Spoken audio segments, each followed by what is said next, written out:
Ендігіде үкімет елдегі мобильді ақша аударымдарын бақылап отырады. Яғни салық органдары күмәнді көрінген есепшот иелерін шақырып, қаржының қайдан, қалай келгенін анықтауға құқылы. Тиісінше азаматтарда өздерінің ақ-адал екенін дәлелдеуге міндетті.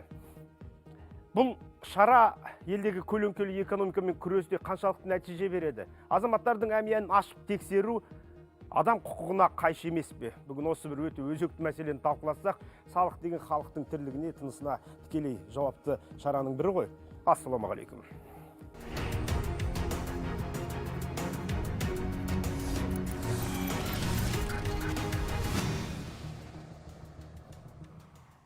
Қымбатты көрермен, біз тікелей эфирдеміз. Сондықтан сіздер де осы хабарымызға қатысыңыздар. Бей-жай тек қана көріп отырмай, қоңырау шалыңыздар. Кейбір жағдайда түсініксіз сұрақтар болады.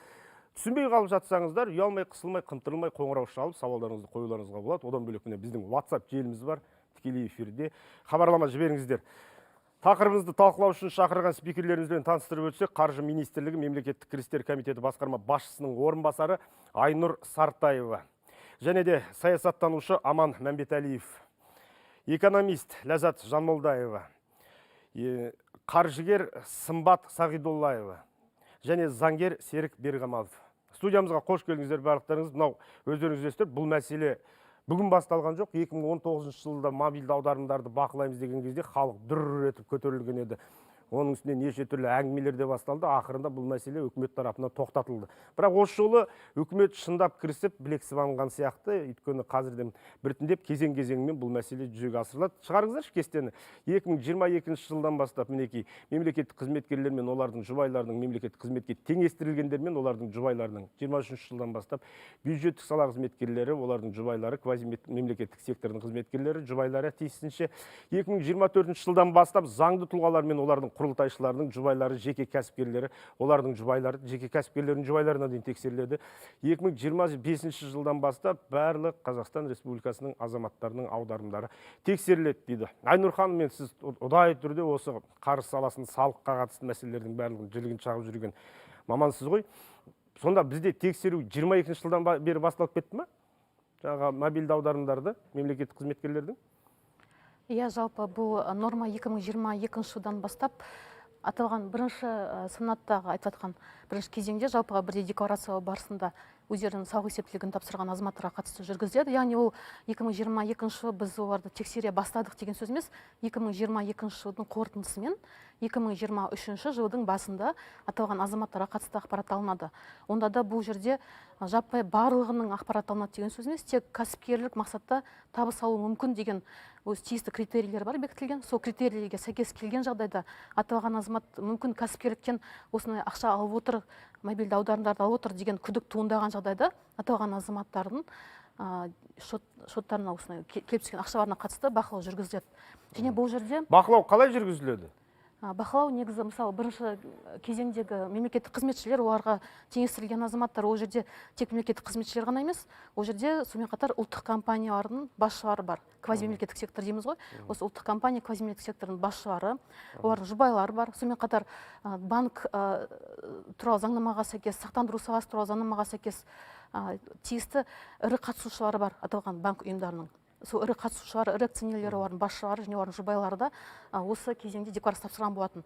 Оларға қатысты да аталған мобильді аударымдарға байланысты тексерулер жүргізіледі. Бұл жерде алдымен мысалы 2022 жылдың қорытындысымен біз мемлекеттік кірістер комитеті 15 қаңтарға дейін банктерге тиісті ЖСН номерлерін жібердік. Иін дейміз ғой енді. Яғни бұл азаматтардың ЖСН номерлер 576 мыңға жуық ЖСН номер жіберіп қойды.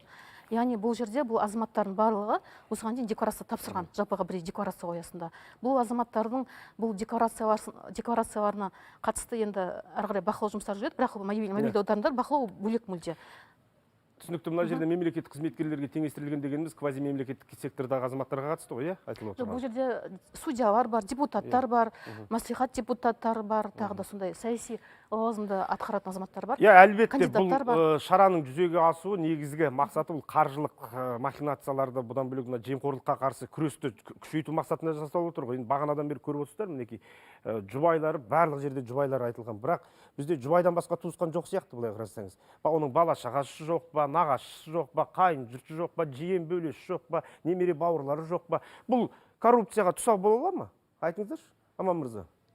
Енді бұл мен түсінген бойынша бұл инструменттің бір несі ғой, аяғында бәрі кетеді ғой тексеріліске. Дұрыс па? 25 жылдан бастап. 25 жылға шейін аяғында бұл процедура толық болатын болса, түгел азаматтардың бәрі сол бақылау астына алатын болса, сол туысқаныңда, досында, көршінде қалатын сақ болып тұр ғой. Солай келіп тұр. Бұл енді этаптың түрде мен түсінген бойынша. Бірақ енді коррупцияны шешу енді жеңу дегендей енді бұл меніңше бір қатты айтып кеткен сияқтымын, себебі коррупцияның енді алатында беретінде мүмкіндіктер көп қой. Тек қана аударым, мобильный аударым емес қой, бұл енді өте примитивтік түрде, мысалы мен саған келісіп жібере сал деген қазір ешкім өйтіп елестеп көріңізші, сондай депутатта бір соттың басшысы да үй алмайтын шығар енді. Сондықтан бұл коррупцияны шешетіндей нақты мен білмеймін, бұл қандай мақсатты түрде біз соны түсіну керекпіз де, енді аяғында астына 2025-те түгел азаматтардың ішіндегі транзакциялар мен түгел операциялар тексеріліп нетіп отқан, бұның себебі не үшін? Біз не үшін бұл салыққа алып келе отқан мақсат солай шығар? Бұл коррупция екінші нәрсе шығар мақсаты. Бірінші мақсат ол салықтың толық бюджетке түсуін қамтамасыз ету және көлеңкелі экономикамен күрес болып табылады. Өйткені мына жерде өздеріңіз байқап отырғанда кезең-кезеңмен, мысалы 2023 жылдың қорытындысы бойынша бюджеттік сала қызметкерлері және солардың жұбайлары, солардың 2023 жылдың қорытындысы бойынша 2024 жылдың басында бұлардың ақпарат алынады. Яғни бұл кезең-кезеңмен жаңағы салықпен толық қамту. Мысалы үшін сіз енді жұмыс жасайсыз бір мекемеде, сіз айлығыңыздан 10% жеке табыс салығын төлеп отырсыз. Ал кейбір азаматтар мүмкін кәсіпкерлік мақсатта бір кәсібін дөңгелетіп жұмыс жасап жатқан шығар, дұрыс қой, жасасын, бірақ енді тиісті мемлекетке салығын да төлеу керек қой. Осы мәселені көбірек қамту үшін сол үшін жасалған әңгіме. Сұрақ бар да, егер мемлекеттік қызметке отқан адамдардың айлығына сәйкес келмей, ақшасы көп болса, сол кісілермен не болады? Ол халыққа айтыла ма, бұл конфиденциальный ақпаратқа жатпай ма дегендей сондай мәселелерде, мысалы жарайды енді қарапайым азамат, оны енді процедура анық не заңда жазылып тұр. Мысалы мына қызметте отқан кісілерді, олар жұмыстан шығарыла ма, шығарылмай ма, не үшін керек дегендей да, мысалы. Жалпы мемлекеттік қызметкерлер, бұл мемлекеттік қызмет туралы заң бар, сонда бұл азаматтарға қатысты белгілі шектеулер бар. Оның ішінде кәсіпкерлік қызметпен айналысуға болмайды деген нақты шектеу бар. Яғни оның кәсіпкерлік қызметі мен мемлекеттік қызметі бір-біріне сыйымсыз. Демек ол екеуінің біреуін таңдау керек. Ол егер кәсіпкерлікпен айналысса, мысалға ол мемлекеттік қызметкер белгілі айлығы бар. Ал оның астына мінген көлігі, үстіндегі үйі, тағы да басқа сондай жағдайы, шетелге шығуы деген сияқты. Соны осы салық арқылы қалай да бір шектеуге мүмкіншілік бар ма? Енді салықты біз барлығымыз да білеміз, ол бір жақты төлем, міндетті түрде табыс табуға мүмкіншілік берген елге тапқан табысының 10% төлеп отыруын керек. Бұл жерде қазір жаңа айтып отырғанымыздай, мысалға коррупция, ол тек қана жаңағы ондай аударымдар арқылы емес, ол нақты ақшамен де кетеді ғой. Оның үстіне шетел валютасымен кетуі мүмкін. Немесе жаңағыдай сыйлық, көлік, не болмаса бір үй-жай түрінде кетуі де мүмкін ғой. Соны қалай бұны шектеуге мүмкіншілік бар? Сіздер айтып жатсыздар, тек аударымдарды тексереміз дейсіз. Ал жаңағыдай тап өздеріңіз айтып тұрғандай, осындай нақты жаңағы табысы белгілі, бірақ өмір сүру деңгейі өте жоғары болатын болса, осыны қандай жолдары бар деген негізгі көпшіліктің сұрағы ғой. Негізі жалпыға бірдей декларациялауды енгізудің да нақты мақсаты осы, басты мақсаты. Ол көлеңкелі экономикамен күрес, салықпен қамту. Айнұр ханым айтып жатсыз ғой, нақты сұраққа жауап беріңізші. Сол енді жаңағы мүліктерге қатысты, ол және ақша аударымдарына қатысты, ол жаңағы жалпыға бірдей декларациялау аясында жүргізілетін бақылау аясына жүргізеді. Ол жаңа мобильді аударымдар, жаңа мобильді аударымдарға қатысты ғана болса, жалпыға бірдей декларациялау кезіндегі тапсыратын декларация барысында азаматтар өзінің атында қандай мүлік тіркелгендігін барлығын толық көрсетеді. Сонымен қатар бір жылдың қорытындысымен, егер де ол қанша табыс алды, соны көрсетеді. Немесе ол бір жылдың ішінде егер көлік сатып алды, немесе үй сатып алды, пәтер, жер сатып алды, немесе оны сатты. Өздерінің артында болмауы мүмкін ғой. Жаңа айтқандай баласының, атасының, әжесінің, нағашысының деген сияқты, бірақ көлікті айдап жүруге. Енді бұл жерде 2025 жылы барлық халық, Қазақстанның халқы кірген кезде осы жалпыға бір декларациялау барысында.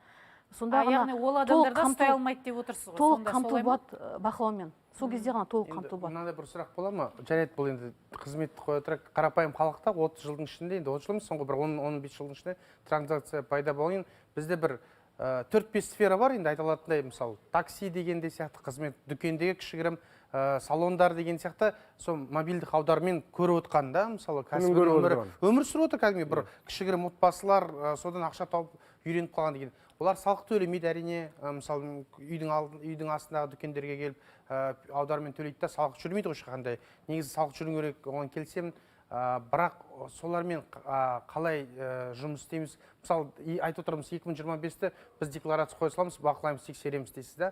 Енді ол халыққа тағы да түсіндірмей, жеткіздірмей, мақсатын айтқызбай, біз үлкен бір қауіпті бір негативқа қайтып келеміз да. Иә, себебі халық үйреніп қалды. Бұған ол система ыңғайлы.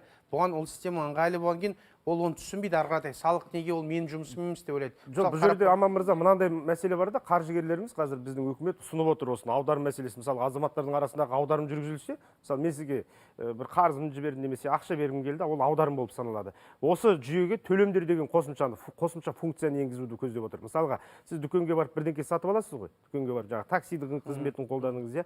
Онда таксидің арнайы патенті болады. Патентте сіз төлем деп көрсетесіз, таксидің жеке шотына жібересіз, бұл жерде содан салық түсетін болып отыр ғой. Көріп отырсыз ба? Таксиді алып қарайтын болсақ та, таксиге арнайы салық режимі салынады, арнайы салық режимі бойынша жүреді. Егер де ол 250 мың табыс табатын болса, оның тек 1%-ын ғана мемлекетке салық ретінде жібереді.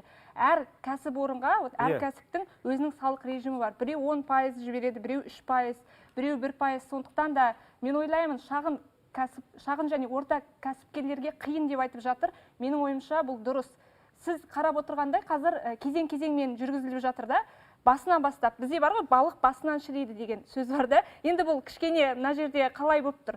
Бірінші жоғары лауазымдылардан, үлкен кәсіпорындардан бастаймыз. Жоғары лауазымдылар, одан кейін үлкен кәсіпорындар, шағын кәсіпорындар, одан кейін барып халыққа түседі. Бұл адаптация периоды деп аталады, кезеңі. 24 жылдан бастап сіз айтып отырған жеке кәсіпкерлерге салық салынайын деп отыр ғой, аударым емес, қателеспеуіміз керек бұл жерде. Төлемдерден салық алыну керек. Сіздер айтып отырсыздар бағанда көлеңкелі экономика, салықтың жаңағы түсімін көбейту мақсатында деп отыр. Ал осы қанша зиян шегіп отырмыз мысалға көлеңкелі экономикада, нақты есептеріңіз бар ма? Қазір 2021 қазір мөлшермен айтып қарағанда шағын кәсіпорындарды, кәсіпкерлерді қарасақ, 50%-ы көлеңкелі экономикамен ұстап отыр да. Теңгемен айтайықшы, қанша? 50% деген. Оны кім есептеп отыр? Қалай есептеп отыр? Жабайы сауда ғой, жабайы сауда, иә. Жабайы Мысалы, бір сауданың дүкенді қолында алайықшы, несі жоқ, терминалы жоқ, басқа несі жоқ, сосын ол қалай оны анықтай аласыз? Сол ғой, міне 2022 жылғы көлеңкелі экономика көрсеткіші 19-да 75%. 25 жылға дейін бұны біз 15%-ға азайтуды көздеп отырмыз. Қалай азайтамыз деген сұрақ бар да, бұл өте маңызды сұрақ. Фискалды чек шығару керек. Егер тіпті бізде айтып жатыр да қазір, барлығы электронды болу керек, одан кейін қолма-қол ақшаға ауысып кетеміз ғой деп. Қолма-қол ақшаға ауысқан жағдайда да фискалды чек шығарып отырса, чекпен, ол бізге кассадан келді деп есептелінетін болады. Табысқа, ол кәсіпкер табысқа қосады сол ақшаны. Сонда ол кәсіпкерлерге қандай пайда да ол чек шығару үшін? Мысалы, мен кәсіпкермін, маған қандай бір пайда ол чек шығару, маған аударыммен өткізсеңнің не болады? Сіз дұрыс түсінсеңіз, мен оған қарсы емеспін. Мен салық төленсін, мен айтып тұрғаным, ақша бар жерде қылмыс болады. 100%. Интернет пайда болды, сояққа да қылмыс келді дегендей сияқты. Егер мүмкіндік пайда болса, қылмыс та сояқта пайда болады. Егер мен қылмыс жасап жоқ, мен мемлекетке салық төлеуден емес, мен ақша өзіме қалдырамын деген қарапайым азаматтың ой сондай. Ойбай, бір 15 теңге болсын, 20 теңге болсын, ол маған. Сондықтан маған қандай пайда сол фискалдық чекті шығару? Жоқ, фискалдық чектен сіз жақсы нәрсе көтеріп отырсыз. Фискалдық чек деп айтып жатсыздар ғой, мысалға, такси қайдан шығарады фискалдық чекті? Мен соны айтып отырмын. Осы жерде айтайыншы таксилерге байланысты. Жоқ, ең бірінші сұраққа жауап берейік алдымен. Қанша ақшадан қағылып отырмыз? Нақты теңгемен көрерменге түсінікті болсын. Ойбай, біздің мемлекетіміз мынандай миллиард теңгелерден қағылып жатыр екен ғой деп. Процент бар, ақша жоқ. Неге солай? Сіздер қаржы министрлігінен келдіңіздер ғой, айтып қойыңызшы. Енді қазір менде қолымда дерек жоқ, өкінішке орай. Бірақ өздеріңіз көріп отырғандай, бізде жалпы салықтық әкімшілендіру шаралары жылдан жылға жетілдіріліп, күшейіп жатыр. Сонымен қатар, енді өзіңіз айтып жатсыз ғой, қазір жылдан жылға жаңадан әдістер пайда болып жатыр. Мобильді аударым бұрын мысалы болған жоқ, қазір бар. Соған байланысты мобильді аударымдарға байланысты тексеру жүргізіле бастады. Ары қарай тағы да жаңадан бір нәрсе пайда болады. Оған да бақылау жүргізіле бастайды. Менің сұрағым, осы жерде жаңағы жабайы сауда, мына базарларда тұр, бәрі жабайы сауда қалай оны сіздер анықтай аласыздар? қалай білесіздер? Олар деген ешқандай жерге тіркелмесе, ол базардағы тұрған орнына ғана төлейді мысалға, иә? бар ғой. Бұл 80-100 сұрақ мысалға аударым өзіне болса, жұмыспен қамтып отырған миллиондаған азаматтарға қатысты деп Жоқ, ол ойлаймын. 80-100 Үзілістен аударым емес кейін қой, жауап бір күнде берейікші. 100 затын бір айда өткізіп Ләззат жатқан ханым, жоқ бізде қой. үзілістің уақыты келген екен, үзілістен кейін жауап берейік, иә? Иә. Біз тікелей эфирдеміз, еліміздің басты саяси бағдарламасын әрі қарай жалғастырсақ, Ләззат ханым, сұрағыңыз. Иә, менің жаңағы айтып тұрғаным, бұл жерде жаңа жабай сауда деп тұрмыз. Бұл қарапайым халықтың күнкөріс кәдімгі қамы ғой сонымен тұрған. Ол жердегі қазір ең бастысы біз үлкен компанияларды, оларды онсыз да белгілі, ол салығын анықтайды, мемлекет қарайды деген сияқты. Ал күнкөрісі осы кішкене ғана сауда саттықпен көріп отырған жай халықтың аударымын қалай тексереді және неге олардың жаңағы жеке несін аударымдарын тексеріп отыру керек. Олар бір айда 100 затын сатып өткізе алмауы мүмкін. Тіпті ол бір айда 10-15 затын сатса да үстінен бір көп болса бала шағасына ішіп жейтін тағамына ғана табыс табуы мүмкін. Соны қарапайым халық, мен неге қазір салыққа төлеуім керек дейді. Міне осы жағынан қандай сіздерде келетін жаңағы подход дейміз ғой, қандай жолы бар сол халыққа жеңіл. Ал егер біз 26 жылдан бастап бүкіл осы халықтың барлығының несін тексере бастаған кезде, әрине 25-26 жылдан бастап, әрине міндетті түрде сол көпшілікке біз барып тірелеміз. Сол кездегі шешім керек қой қазір, осы бастан бастап. Жоқ, бізде бір керемет ұсыныстар айтылады, керемет бағдарламалар жасалады, бәрін шешеміз дейді, бірақ жолы жоқ та оның. Иә, жолы жоқ, тек айтылады, жазылады. Айнұр ханым. Жалпы, сөз берсеңіздер айтайын. 2025 жылға дейін де қазірдің өзінде бізде бірыңғай жиынтық төлем деген бар. Егер үйінің несін алдағы огородынан жаңағы немесе малын сауып, сүті бар, құрты бар ма жаңағы қиярын сатама, картоплын сатама, сондай азаматтарға бірыңғай жиынтық төлем төлеуге мүмкіндік бар. Олар айына небәрі бір айлық есептік көрсеткіш мөлшеріне төлейді. Егер де облыс орталығында немесе жаңағы Астана, республикалық маңызы бар қалаларда тұрса, ал басқа жерлерде егер толық айтайын, басқа елді мекендерде тұрса, онда жарты айлық есептік көрсеткіш мөлшерінде бар болған сондай бірыңғай жиынтық төлем төлейді. Бұның өзі үлкен жеңілдік. Оларға ешкім кәсіпкер болып тіркел демейді, салық есептілігін тапсыр демейді, яғни оларға үлкен жеңілдік беріліп отыр. Одан бөлек бізде соңғы 3 жыл білсеңіздер, 20-21-22 жыл кәсіпкерлер, шағын және микробизнес субъектілері салық төлеуден босатылған. Ал 2023-тен бастап, биылдан бастап олар салықтарын төлеу керек. Негізі бізде Қазақстанда ең төменгі салықтық ставка бар. Басқа дүние жүзіндегі ставкалармен салыстырсақ, патент негізінде 1% салық режимі бар. Одан бөлек е-салық азамат деген мобильді қосымша қазір шығарылды. Ол да жаңағы 1%, жаңағы өздеріңіз айтасыздар, таксиде олар чек бере алмайды ғой. Қазір чекті қағазбен берудің қажеті жоқ. Қазір ғылыми техниканың дамыған заманда интернет желісінің олар небәрі сол мобильді қосымшадан жаңағы чекті электронды түрде жасайды да, сізге жаңағы сіз мысалы таксиге міндіңіз ба, сізге WhatsApp-ыңызға немесе электронды поштаңызға өзіңіз айтасыз, қай жаққа жіберетін, сол жаққа жібере алады. Сізде ол чек сақталып қалады, сіз сол таксиге сол күні мінгеніңіз туралы сіздің жаңағы дәлеліңіз. Одан бөлек қазір интернет платформалармен бірлескен жұмыс жасалып жатыр. Пилоттық жоба аясында алдымен бірінші жылы. Және де аталған интернет платформа, мысалы Яндекс бар ғой, мысалы такси, тағы басқа сияқты. Сол азаматтар кәсіпкер болып тіркелмей-ақ аталған интернет платформалар олар үшін барлық салықтарын, содан бөлек әлеуметтік төлемдерді не жататынын білесіздер ғой, жаңағы пенсионный зейнетақы жарналары, әлеуметтік аударымдар, жаңағы медициналық сақтандыру қорына кететін сол ақшасын барлығын жаңағы интернет платформалар төлейтін болады олар үшін. Яғни ол кәсіпкер болып тіркелмесе де болады. Яғни бұл таксистерге үлкен жеңілдік, бір жағынан кәсіпкер болып тіркеліп, ертең салық есептілігін тапсырамын ба тағы деген сияқты көп оларға қиындық туғызады. Жаңағы жерде оларға үлкен сондай бір жағынан мүмкіндік беріп отыр. Енді осы жерде жаңа мысалы ауылдағы жай күн көріп отырған адам өзінің есігінің алдына огурцы помидорын екті. Ол жерге онсыз да сол жеріне, сол участокке онсыз да ол салық төлейді мемлекетке, иә? Ал ол жерде ол еңбегін сіңіріп, огурцы помидорын екті, еңбек өзінікі. Енді соны сатуға алып шығады, ол тағы да салық төлейді. Бұл жерде ол 2 рет жаңағы жақсы айтты ғой қалай төлейтін. Енді мына жерде біз халықтың мәселе бар. Егер де азамат бір жылда 12 ең төменгі жалақы мөлшерінен аз табыс тапса, онда ол кәсіпкер болып тіркелуге ешкім оны міндеттемейді. Ол кәсіпкер болып тіркелмесе болады. Егер бір жылдағы жалпы 12 ай бойына, мысалы 70 мың дейік қой, 70 мыңды 12-ге көбейтіңіз, сонда қанша шығады? Bir жылдағы табыс содан аспаса, ол кәсіпкер болып тіркелмесе де болады. Жаңағы огурцына жаңағы ауылда тұрса. 800 мың ғой, мысалға 800 мыңнан аз тапса, ол салық төлемей ме ешкім?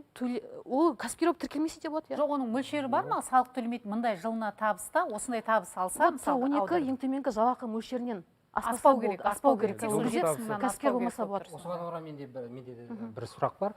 Сіз басында айтып кеттіңіз, біз жаңа әдістерді енгіземіз деп, енгізіп отырмыз деп.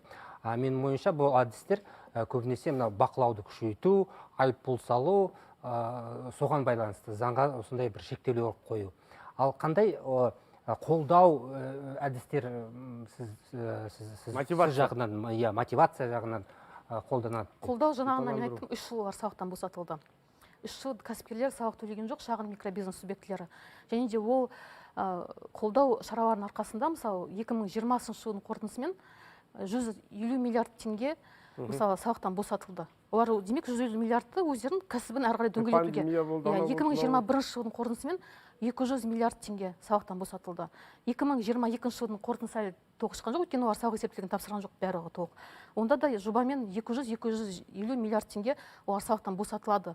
Және де бұл жалпы 3 жылға берілген бұл уақытша норма ғой. Ал ертең қайтадан бәрі толықтай қазіргі мен жаңағы айтқан интернет платформалар бойынша, сосын бірыңғай жиынтық төлем, жаңағы 1% салық ставкалар, осылардың барлығы жеңілдетілген әдейі. Серік мырза, сіздің ойыңызша сонда жаңағы біз мемлекет онсыз да жеңілдік жасап жатыр. Кәсіпкерлерімізге ең төменгі ставка, ең төменгі мөлшер белгіленген бізде. Одан бөлек жаңағы 3 жыл салықтан босатылды. Бұдан басқа тағы қандай ынталандыру болуы мүмкін? Сіз не көріп тұрсыз? Қандай ынталандыру?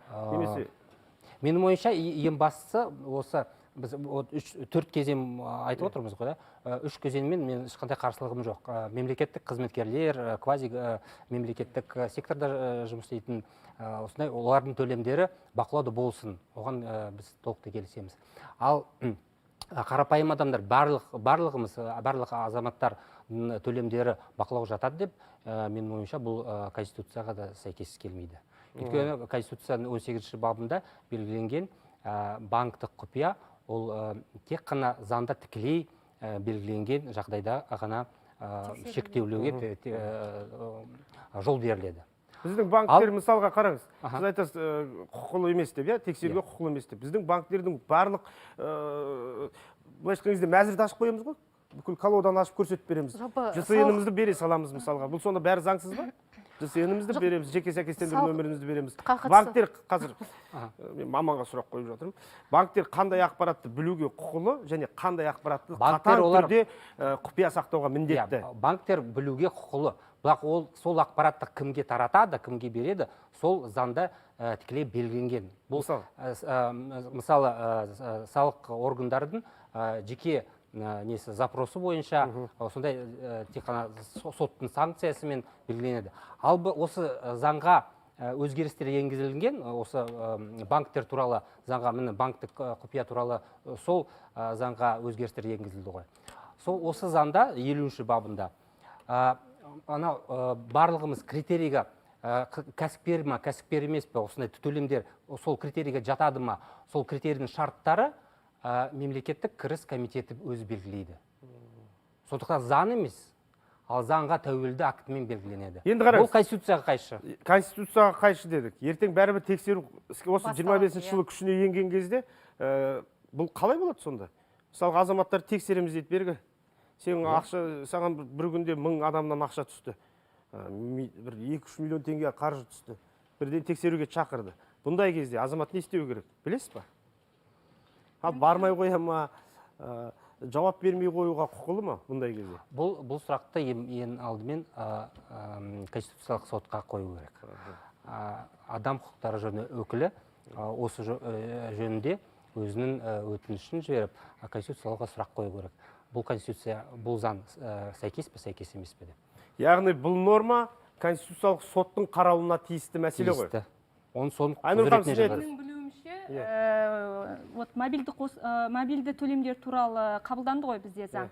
Ол жерде айтылған екінші деңгейлі банктерге бізге мүмкіндік беріледі, қатаң қадағалауға да жеке тұлғалардың шотын. Бірақ егерде 180-100 төленбесе 3 айда қайталанып, онда олар ол құпияны ешқайда жарияламайды. Егер төлегеннің өзінде жеке тұлғамен байланысқа шығады, сұрайды, біледі. Бұл саудадан, кәсіпкерліктен түскен төлем ба, әлде мына жерде қайырымдылық болуы мүмкін, туысқандарға жіберілген ақша болуы мүмкін, әртүрлі болуы мүмкін ғой бұл төлемдердің барлығы. Сол Соны өлшемі біледі. Одан кейін 180 деген өлшемі заңда белгіленді ме? 80-100. 80-100. Ол қайда Салық белгіленді? кодексіне қосымша болып енгізілді 2021 жылы 20 Қосымша бұл. Иә, қосымша болып енгізілді. Енді қараңыз, егер де Бірақ банктер конституцияға қайшы болып таппаса, тұр ғой деп айтып жатырмын. енді конституцияға қайшы болып тұрса, онда неге қабылданды деген сұрақты. Бізде көп жағдайда кейбір заңдар мысалға конституцияға кереғар жағдайлар болған. Сондықтан мысалға кешегі елбасы туралы заңда конституцияның ең алғашқы қаулысы ғой, мысалы президенттің несімен қабылданған, иә, танды ғой конституцияға қайшы екен. Яғни бұл мәселені әлі үлкен заңгерлеріміз конституциялық сотымыз зерттеуі тиіс. Жатқан сіз айтайын. Мен де жалпы бұл жерде айтқым келгені, үлкен жаңа алдында да айтып өттім, салық төлеуші ол міндетті түрде төлеу керек. Ол 10%-ын, яғни шетел азаматы болсын, осы резиденция емес, осындай табыс табуға мүмкіншілік беріп отырған елге ол төлеу міндет. Дұрыс, ол мемлекетке біздің бір табыс көзіміз. Ал енді бұл жердегі жаңағы Айнұр ханым да аяқ жағын жаңағы не қылды, жай қарапайым халық. Жаңағы сіздер айтып отырған бірінші жаңағы екі жақты бір-біріне қарама қайшы келетін бар, заңға қайшы келеді жеке адамдардың. Екінші жағынан неге адам өзінің ол басқа бір жаңағы бизнес жасап отырған жоқ қой, ол өзінің жерінде жер участогы бар, мысалы есігінің алдында, соған егіп өнім алды ма, сол алған өнімін сатып табыс табуына неге тағы салық төлейді деген міне осындай жағда бар. 90 сайын бір салық төлеп айтып отыр. Жақсы, қымбатты Ләззат ханым, тағы басқа айлығы бар. Бағанадан бері қарапайым халықтың мәселесін қайта-қайта айтып жатсыз, ал қарапайым халықтың өзі осыған қатысты не ойлайды? бірыңғай жиынтық төлем, сонда енді қалай ол ішінде салықтан бөлек, тыңдаңыздар, бірыңғай жиынтық төлем ішінде пенсионкасына аударатын ақшасы бар, соцсочислениясы бар, медстрахованиясы бар. Ол өтен мысалы ауруханаға апарат, оны ешкім қабылдамайды ғой, тегін емдемейді ғой. Егер ол медстрахования қатыспаса. Жоқ, медстрахования төлейді, бірақ ол жаңағы халықты жаңағы бір жағынан әлеуметтік қамтылуын қамтамасыз ету үшін. Медстраховка менен пенсионный отчисление деген төлемнің ішіне соның барлығы отыр ғой. Соның барлығы сол ішінде отыр. Осындай қарапайым халықтың кішігірім операцияның суммасы және бағана айтып кеткен үлкен корпорацияның суммасы. Ірі бизнесті айтып отқан. Мен білмеймін, бірақ меніңше мына кішігірім халықтың пайызды 1%-ға да жетсе жақсы болар еді. Аналардың не салтына. Сонда біз қанша әрекет күш ақшаны осындай нәрсені құртпай, осымен айналысып көріп, бірінші осыны аяққа тұрғызып алып, процесті орнатып алған сол пайдалы тиімді болмай ма дегенім ғой. Біз осыған халыққа түсіндіріп, жеткіздіріп, оның бәрін аяққа орнату үшін қанша уақытпен, әрекетпен күшті құртамыз. Ал ірі бизнестің өзі ары кетсе бір 30, 40, 50 дейікші мысалы, оның алдында президент айтып кеткен қанша деді, бізде 50% байлықтың бәрі сол кісілердің қолында. Енді 200 шығар ары кетсе, соның бәрін тексеріп кеткенде көп уақыт алмайтын шығар дегенім ғой. Және халыққа сол қолдап жүреді. Қызметкерлері оны үлгере ме осыны?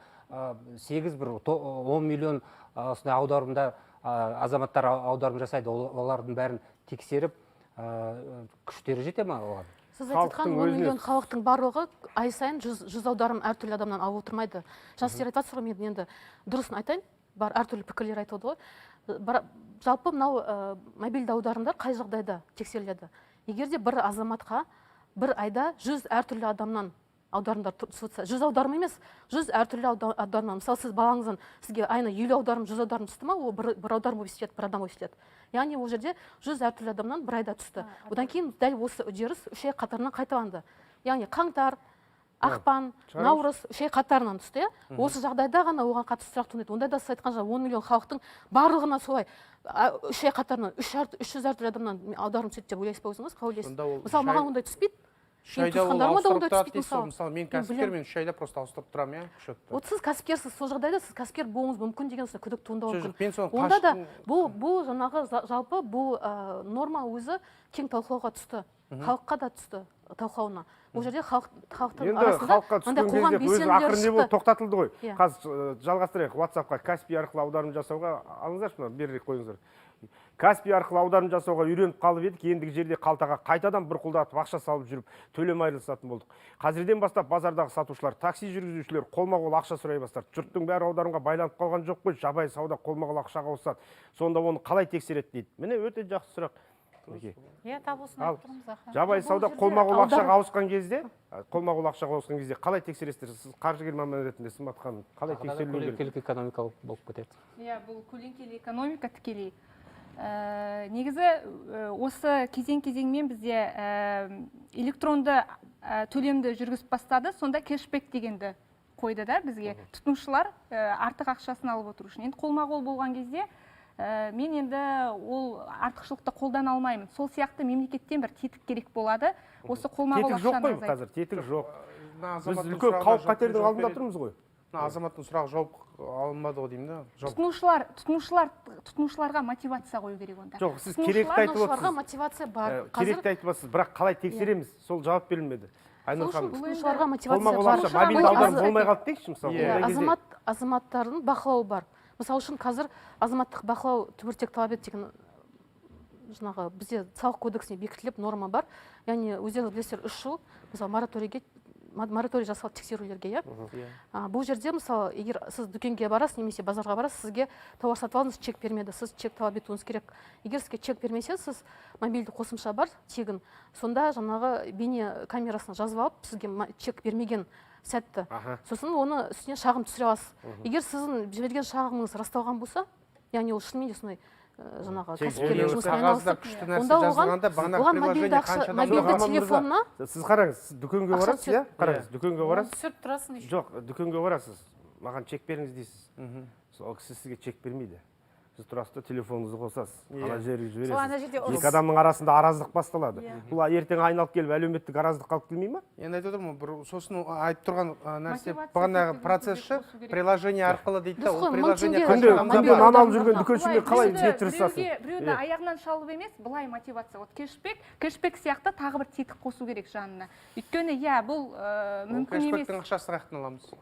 Ол сонда салықпен бірдей болып кетпей ма? QR-дан ақша төлесеңіз 5% Ол сізге қайтып банктың келеді. Ол банктың өз банктың есебінен процесс жүреді. транзакциясын қайтару, ол банктың ақшасы түсінікті ғой. Мемлекет қаяқтан ақша алады азаматтарға кэшбэк тарату үшін? Сол салық төлеп жатқандардан алады. Өз-өзінен ба? Төлеп жатқандардан бұл мотивация ғой. Бір болу керек нәрсені емес, бар нәрсемен талқылап алайық алдымен. Жаңағы мәселені қалай реттейміз, сонда әлеуметтік араздық қоздырып жатқан жоқпыз ба деген сұрақ Бұл бұл қойылды. біздің Яғни- менталитетімізге де жат нәрсе. Иә, менталитет. Өйткені бұл орысша айтқанда стукачество дейді ғой. Сол үшін сен ақша табасың. Жоқ, ол Жоқ, ешкім мәселе толқылдақ атанғысы стукачествода келмейді емес. біздің қоғамда. Сіз мысалы тауар сатып алдыңыз, сіз оның сапасына мүмкін күмәнмен қарайтын шығарсыз. Сіз сатып алғаннан кейін оны қалай дәлелдейсіз сол жерде сатып алғаныңызды? Сіз мүмкін кейін оны 2 апта өтпей, сіз тұтынушылар құқығын қорғау туралы заңда бар норма. 2 аптаның ішінде сіз қайтаруға болады товарды. Сіздікі Бірақ ол үшін сіз оны дәлелдеуіңіз керек. Өзі сіз дұрыс, сатып бірақ алғаныңызды. өмірде басқаша да, мысалы көрші дүкендегі астындағы мен енді уже қанша Күнде, жыл бар иә, жүрмін, зат онымен алып. күнде кездесіп таныспын дегендей сияқты. Мен оған енді ұнамаса енді бетіне келіп айтады да, мен дәл өзімді айтып тұрған жоқпын, қарапайым азаматтық жағдайды айтып тұрмын. Онда оқиға көп болады, ол действительно ана төбелесіп шулап. Яғни бір сөзбен айтқан кезде қолма-қол ақшамен ертең көлеңкелі экономика күшейіп кетсе, бақылау жоқ болады ғой. Болмайды. Енді тек Неге бақылау- мотивация арқылы одан кейін халық қазір салықты не үшін төлеп жатқанын как будто бір мемлекет алып жатқан сияқты да, оның ақшасын алып жатқан сияқты. Негізі салықты не үшін мемлекет алады? Адамдардың сапалы өмір сүру үшін, сол дәрігерді, сол мектептердің сапасын көтеру үшін, жәрдемақыны көбейту үшін, сол үшін алынады ғой. Өте дұрыс. Шынында солай болса, Өте дұрыс. Олай емес, енді біз Олай соған емес жету қой. керекпіз ғой ақырындап. Енді біз болмайды Видеоны десек, ертең міндетті түрде болмайды ол. Иә, ол да эволюция дейсіз, оны бір басып өту керек Басы шығар. болу керек енді оның да. Қымбатты әріптестер, рұқсат болса біз осы халықтың өзінен осы мобильдік төлем аудандарын бақылауға алу қаншалықты орынды деген сұрақты өздерінен сұрап көрген едік. Жауап нұсқаларын тыңдайықшы, қосыңыздаршы. Өзі қарапайым адамдар и так өзі әзер күн көріп жатыр ғой, мына бүкіл нелер тағамдар көтеріліп жатыр ғой. Қазірдің өзіне біз распродаж жасап отыр. Ешқандай пайда емес, наоборот сатудың амалын тауып отыр. Енді налог төлейтін болсақ бізге өте ауыр енді. Біз кеп тұрған адамға перевод қабылдамаймыз. Наличка кел десең кетеді ғой. Біздің саудамыз қалай болады ол кезде? Анау төбеде отырғандарды кім қадағаласын? Миллиондап ақша ұстап отырғандарды. Қарапайым халықта не шаруалары бар? Халыққа жеңілдік істей берген орнына қаталық істеп отыр да. Енді арзымайтын түссе де любойын ұстай бере ме? Дұрыс емес. Үзілді кесілді қарсым. Мен қолма-қол төлемге өтем. Үлкен бизнесмендер дедім болмаса, или жылына жасаса солай болады. Мысалы таксилер жүреді, не алады, олар енді процентпен немен жүреді ғой. Халық ақша береді, содан алу керек. Адамда енді өзінің амалын іздейді ғой енді. Онда кәсіппен қазеті болмайды, онда наличке көшеді. Егер барлық салық ашық болса, барлық мемлекеттің қаржысы қайда кетіп жатқаны белгілі болса, бюджетке қанша табыс түсіп, қанша мектеп, қанша аурухананың дәп әдемі болып салынғаны анықталса, бәрі мөлдір тұнық болса, біздің азаматтарымыз онсыз да салықтың қажет екенін түсінер ме еді? Үзілістен кейін талқылайық. Біз эфирге оралған екенбіз, әрі қарай жалғастырайық. Жаңа енді өздеріңіз көрдіңіздер ғой, біз мобильді аударымдар деп айтып жатырмыз, бірақ халықтың негізгі пікірі, жоқ, біз не қыласыздар, ең үлкен бизнес ана жақта ғой дейді. Расымен де үлкен табыстың көлемі де салықта бізде мұнайдан түседі, тау-кеннен түседі. Бізден салық ала бергенше титықтатып, одан да жаңағы миллиардтап ақша жеген шенеуніктерден, офшорда жатқан ақшалардан алсын, соларды іздесін, тапсын деген пікірлер айтып жатыр. Бұған не дейсіздер? Жалпы салық ставкаларына сәйкес келсек, мысалы, соған келсек, бізде оның бәрі пропорционалды түрде есептеледі. Мысалы, ірі бизнесте отырған, ірі бизнес әрине, ол біздің еліміздің өмір сүріп отырғаны осындай деңгейде, осы ірі бизнестен, мұнайдан, тағы басқа біздің тау-кеннен түсіп жатқан салықтың арқасында. Біз негізі мынау жаңағы базарда тұрған жаңағы кісілердің салығынан бір соншалықты көп қомақты ақша түсіп жатыр деп айта алмаймыз, себебі ол азаматтар онсыз да 3 жыл салықтан босатылған еді. Және де олардан түсетін біздің салық ставкаларын ескере отырып, салық өте мардымсыз негізі. Бірақ енді бай қарағанда бізде салық кодексінде әділеттілік принципі деген бар. Мысалы, бір азамат жұмыс істеп жүрген күні бойы круглосуточно жұмыс істеуі мүмкін. Ол айлығынан 10% айлығынан салық ұстап қалады оның. Ал басқа азамат одан 2 есе, 3 есе көп табыс табады, кәсіпкерлікпен айналысып, бірақ ол салық төлегісі келмейді. Осы жерде кішкене бізде қоғамда түсініспеушілік бар. Осыған орай қазір енді мынау қаржылық жаңағы сауаттылықты көтеру үшін қаржы мониторингі жаңағы қаржылық бақылау реттеу агенттігі тиісті жаңағы мемлекеттік бағдарламалар жүргізіп жатыр негізі азаматтарға. Енді азаматтар оны тыңдаса, бірақ енді біз де өзіміздің тарапымыздан түсіндіріп жатырмыз, ол салық өзі қайда кетеді. Мысалы, дамыған елдерде азаматтар мен салық төлеушімін, сен маған осындай жағдай жаса деп мемлекетке өздері мен жағдайым жаса деп условия қоя алады мысалы. Ал біздің азаматтар өмір бақи салық төлемей, мен мынандай таза жермен жүргім келеді, мынандай свет жанып тұрған жарық көшемен жүргім келеді, мен балам ауырып қалса тегін барып ауруханаға емдегім келеді, балам неге тегін оқымайды деген сияқты сұрақтар туындамайды. Мысалы, балдардың бәрі тегін оқиды, мектептер салынады, бюджеттің ақшасынан оның бәрі қақтан келеді, салықтан келеді. Мысалы, біреу онкологиямен ауырады, оның ақшасы қақтан түседі, салықтан түседі. Осының барлығын әр адам өзінің жеке басының жауапкершілігіне алу керек сияқты ең алдымен. Өйткені, мысалы, сіз мардымсыз, мысалы, базарда тұрған кісілер, олар мардымсыз ғана салық төлеуі мүмкін. Олардың жаңағы 1% ставка патентте, мысалы, жұмыс істеген жағдайда, ол небәрі, мысалы, жылына 100 мың теңге салық төлеуі мүмкін. Одан басқа жаңағы әлеуметтік аударымдары болуы мүмкін, жаңағы пенсионка, жаңағы несі, медстрахованиесі. Кішігірім, үлкен, орта бизнестің суммалар салық төлеген. Бар. Соны бір қарап түсінетін. Бюджет қанша ақша беріп отыр деймін да, сол кішігірім. Бизнес қанша, корпорациялар қанша төлеп отыр. Сон біз... Бізде орта суммасы, мен түсініп отырмын, бұл кісі не сұрап жатқан, бірақ менде қазір суммасы жоқ. Жалпы біз былтыр 2022 жылдың қорытындысымен ұлттық қорға және мемлекеттік бюджетке 21 триллион теңге салықтардан түсімдер түсті. 21 триллион. Біз енді үлкен бизнес деп айтып жатырмыз ғой, мен сіздерге үлкен сұрақ қояйын. Бір ғана Қорғас кеден бекетінің жағын білесіздер ғой, мысалға қаншама жыл бойы, қаншама миллиардтаған қаржы, доллар, теңге емес, миллиардтаған доллар салықтан жалтарып айналып келген. Біз осындай былықшылықтардың бетін қайтара аламыз ба ендігіде? Бәрін ашып болдық па соның? Енді мен айтар ем, ондай былықтың болмасы үшін халықтың да қаржылық сауаттылығы болу керек. Бізде неге ондай былық болады? Халықтың қаржылық сауаттылығы төмен. Иә, мен халықты көбіне жәбір көріп жатыр дейді. Иә, шағын және орта бизнеске қиын. Қорғастан өтетін азаматтар, ол халық жаңағы сауатсыз адамдар деп айта алмайсыз. Бұлардың барлығы үлкен бизнес, бұл жерде қаржылық сауаттың қандай қатысы бар? Заңды біліп отыр олар. Олар алдын ала заңды қалай айналып өтем, оны орындамайды, жолдарын біліп отыр. Жаңа интервьюден бәрін көріп отырмыз ғой. Бұл сауатсыздық емес, бұл мемлекетке сенімсіздік. Мен қаржым мемлекетке халық үшін барады деп сенбейді. Өйткені олар бәрі жемқорлар бәрін ұрлап әкетті. Менің ақшам ешқайда салықтарымыз елге пайдасын тигізбейді деп нақты ойлайды. ақшалармен кетіп отырған ақшалар ғой, соны бақылай алмай отырған нәрсе ғой бұл жерде. Енді мемлекет Ол қорғаста ол жерде мобильді аударымдармен бір-біріне олай беріп отырмайды ол жерде. Жаңағы салықты көлеңкелі экономиканы айтып отырмыз ғой, сол үшін мінекей нақты сұрақ қойып отырмыз. Осындай мәселелердің алдын алу үшін не істейміз? Мемлекетке сенім төмендеп кетті деп тағы айтуға болмайды. Қазір керісінше ақырындап жөнделіп келе жатыр. Сондай жүгенсіздіктердің, жүйесіздіктердің болғаны анықталып, 5 миллиард қой деймін, қателеспесем, доллардың мысалға салыққа түспей қалған белгілі болып жатыр. Мысалға 50%-ға жуық мысалға қаржы ғой енді сол жердің. Біреу бір кесеге салық төлесе, екіншісінде төлемей өткізіп отырған ғой. Иә, бұндай мәселелер анықталып жатыр. 3,5 триллион теңге түсті. Ол өткен жылмен салыстырғанда 54%-ке көп түсті. Мінекей. Оның барлығы кедендік әкімшілендіру жұмыстарының күшейгендігінің арқасында. Біз бүгін ұлттық банктен бір ерекше статистика алдық. Шығарыңыздаршы, азаматтардың мобильді аударым бойынша ұлттық банктың дерегі транзакциялар саны, операциялар сомасы деген сияқты. Бұл жерде транзакциялар саны 2020 жылы 1 миллиард 51 миллион болса, 2022 жылы 4 миллиард 90 миллионға. Транзакция деген аударымдар саны ғой. Ал операциялар сомасы теңгемен есептеген кезде 20 жылы 21 триллион теңге болса, 2021 жылы 22 жылы 63 есеге өскен 64 триллион теңге. Біз қазір мысалға мобильді аударымдарды айтып отырмыз. Негізі мобильді аударым деген кезде ең бірінші бұл жерде Каспий Голд, Каспий аударымдары тілімізге оралады. Әлбетте солай. Сіз жаңағы Каспий аударым жасайтын кезде сатушы сізге айтады, Каспийге жібере салыңызшы деп. Мысалға, бұндай кезде мынау салық мемлекетке бармайды ғой. Каспийге жібере салса. Егер мобильді аударыммен аударып отырса, жеке шотына, онда әрине бармайды. Егер де ол бақылау касса чегін берсе, онда барады салық.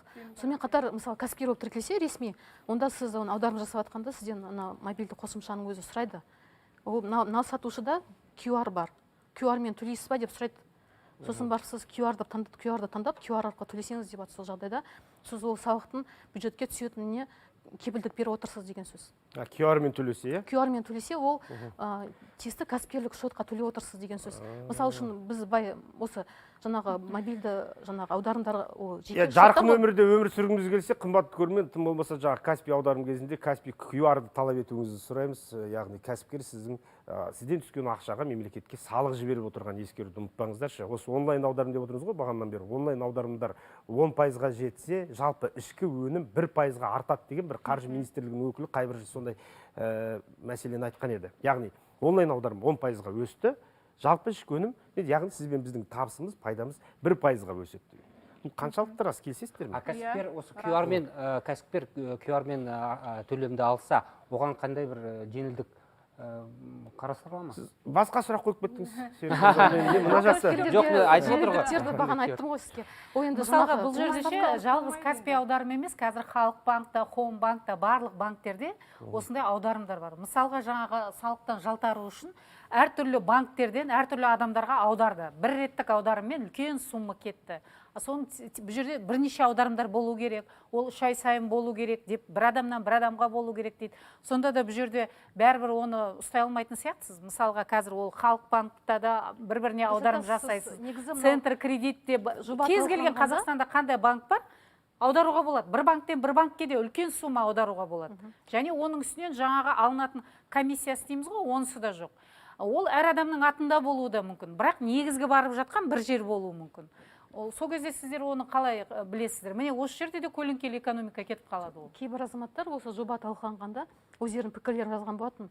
Сонда жазды кейбір азаматтар, неге 100 аударым, 100 адамнан аударым, неге 30 адамнан емес деді. 100 адам өте көп қой деді. Мысалы, қарапайым адам бір айда 100 әртүрлі адамнан аударым алмайды ғой. Сондай сұрақтар болды сол кезде. Жалпы бірақ бұл өзгеріссіз болса бекітіліп, 100 жыл бойы осындай өзгеріссіз тұрады деген сөз емес, ол өзгереді әлі де.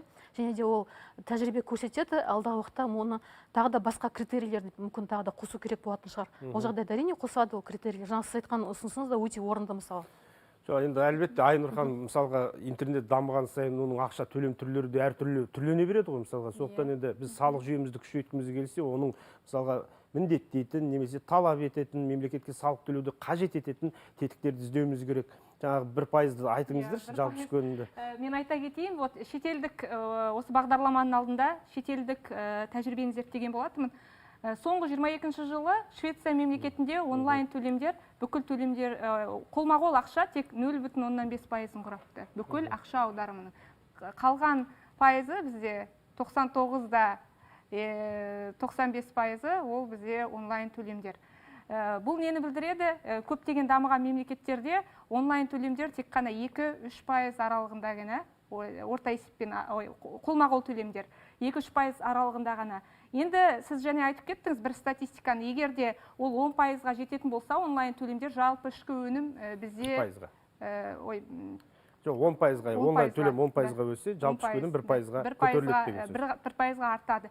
1%-ға артады, өйткені онлайн төлемдер осы бізге экономиканың тазалығын көрсетіп отырады. Қалай ақша келді, қайдан кетті, кім төлеу керек деген сұрақтардың барлығына осы онлайн төлемдер арқылы мемлекет бақылау жүргізе алады. Бұл автоматтандырылған система ретінде болады. Қолма-қол ақшаны бұрын барып тексеру керек болатын. Оған енді біз ол дәуірден өтіп кеттік. Қазір бүкіл әлем онлайн жүйеге келіп жатыр автоматтандыруға. Біз енді осы бір әлемнің бір бөлшегі ретінде дамыған мемлекеттердің арасына кіргіміз келсе, онлайн төлемге біз өту керекпіз. Бұл енді талқыланбайтын. Біз бағанадан бері айтып жатырмыз ғой, мысалға кәсіпкерлерді айтып жатырмыз. Егер сол кәсіпкерге заңсыз аударым жіберген азамат жауапкершілік қарастырылған ба осындай, сондай азаматтарға? Заңсыз аударым түссе, онда ол кәсіпкер міндетті түрде банкке және құқық қорғау органдарына шағымдана алады. Маған мындай аударым түсіп отыр, ол негізі мен білмеймін кімнен екенін, және не үшін екенін білмеймін деп ол шағымдана алады. Қазір де ондай шағымданып жатқан азаматтар бар. Негізі сосын бұл жерде бір маңызды мәселе, егер де азамат сауда орындарына барып бір тауар сатып алса, және оған сен маған қолма-қол ақшамен төле немесе перевод жаса деген сияқты талап қойса, әрине азаматқа қандай төлем түрі ыңғайлы, сол төлеммен төлеуге құқығы бар тікелей. Егер де ол жерде ондай өзін талап еткен төлем түрін қамтамасыз етпесе, ол келесі дүкенге барып сол жерден сатып алады мысалы үшін. Ода мысалы стимул. Егер де мысалы мен картамен төлейін дедім деп, менде посттерминал жұмыс істемей тұр, немесе менде жоқ десе, ол азаматқа айыппұл қарастырылған. Қарастырылған, иә. Мысалы, сіз егер маған мен картам мына тұр, сіз мені картамнан ақшаны алдыңыз деп талап етіп жатса, одан мен алмаймын, сен мен қолма-қол ақша бер деп талап етіп жатса, оның өзі әкімшілік құқық бұзушылық. Ол кезде мысалы бизнестің несіне байланысты, категориясына байланысты айыппұл сомасы өсе береді.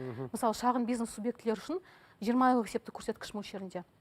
Мына қазір өзіңіз білесіз, мейрамханаларда алайықшы, сіз кешкі уақытта барған кезде біз кешкі уақытта QR төлем қабылдамаймыз деген талап қойып жатады өздері. Бізге аудара салыңыз дейді.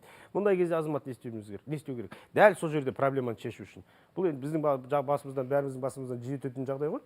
Мейрамхана қай уақытқа дейін жұмыс істейді? Бізде 2 гис деген бағдарламалар бар. 12-ге дейін мысалға істейтіндері бар. Онда қоймау керек еді, онда QR төлемді. Чек шығарсын.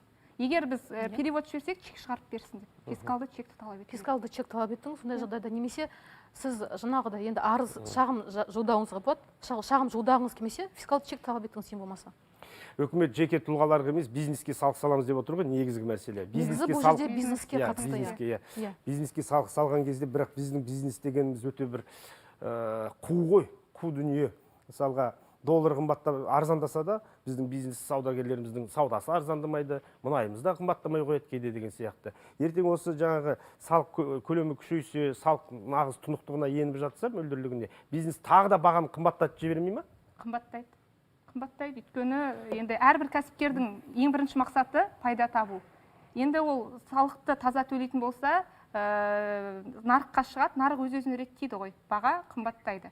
Бірақ енді қымбаттайды екен деп тек қана бұл минус ретінде қарастырмау керекпіз. Одан түскен салықтың әсерінен мемлекет зейнетақыны, жәрдемақыны көтере алады. Яғни нарық өз-өзін осылай реттеп отырады. Бір жағын бассақ, таяқтың екінші жағы шығады деген сияқты тепе-теңдік ұстанып тұрады. Сондықтан негізі қорқып қажет емес. Беріп қойдық, 30 жылдың ішінде әлеуметтік жағдай қазір күшті болып кетті ғой, біздің халық прям тамаша күшті өмір сүреді ғой, репортаждан көрдік қой. Бәрі шетелде қыдырып депитті көп жасайды бізде. Неге? Осы салық төлемегендіктен көбірек сауда жасау үшін, мысалы базарда тұрған бір адам екінші адамнан көбірек сату үшін бағаны көп төмендетеді. Түсініп ғой, мен келсем, салық төлену керек, ол система дұрыс, бірақ енді оны ұмытпау керек, риск бар, халық көңілі және бағана сіз айтып кеткен сенімі мына мемлекеттік институттарға одан да азаяды. Жоқ, біз әрқайсымыз жақсы мектепте оқығанды қалаймыз, жақсы жерде емделгенді қалаймыз. Сондықтан салық төлеуге әрқайсымыз міндеттіміз, оны ескерейік. Мемлекетті жақсы, осы мемлекеттің ертеңін ойласақ, осы мемлекеттің дамығанын қаласақ.